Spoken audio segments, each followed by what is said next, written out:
دعا کے وقت کسی گناہ یا عطات کا خیال دل میں لانے کے بجائے خدا کی رحمت پر نظر رکھنی چاہیے۔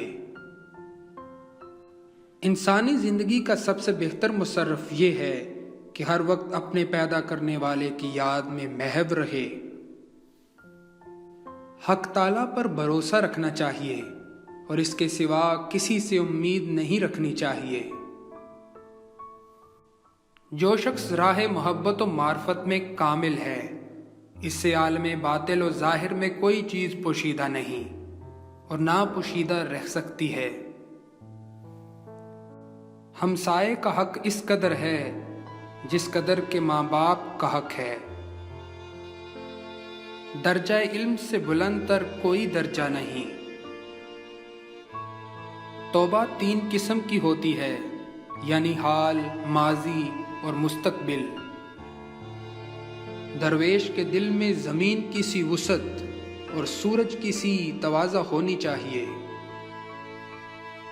جو تائب ہوتا ہے اسے اطاعت سے پورا ذوق حاصل ہوتا ہے، اور جو پھر گناہ میں مشغول ہوتا ہے اسے اطاعت سے ذوق حاصل نہیں ہوتا۔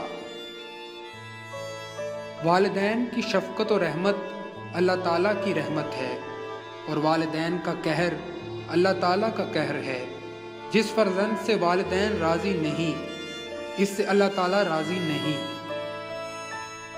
دنیا ایسی چیز نہیں جس کو دوست رکھا جائے یا اسے یاد رکھا جائے۔ درویشوں کو بادشاہوں سے کیا کام ہو سکتا ہے؟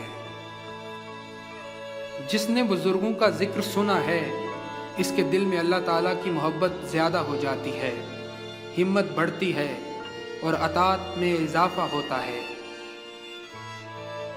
جس کے سید و سردار حضور صلی اللہ علیہ وآلہ وسلم ہوں، اس کو تام و دنیا سے کیا کام؟ درویش دوست اور دشمن دونوں کا دوست ہوتا ہے۔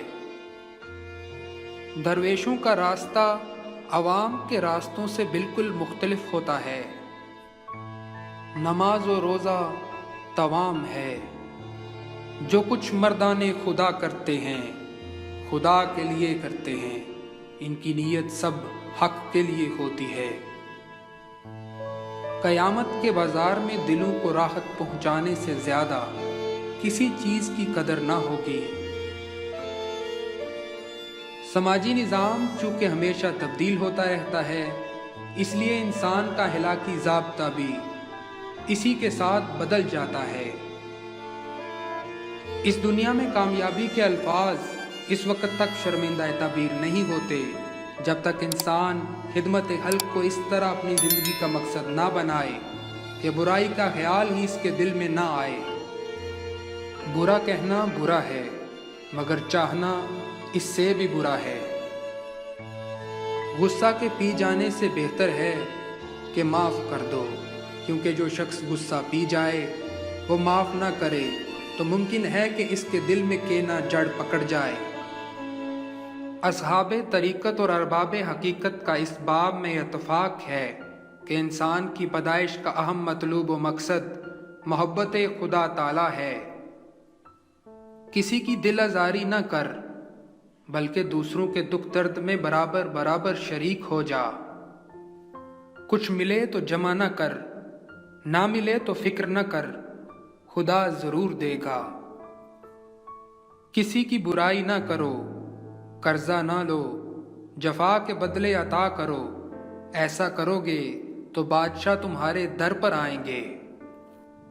فقر و فاقہ رحمت الہی ہے۔ جس رات فقیر بھوکا سویا، وہ شب اس کی شب معراج ہے۔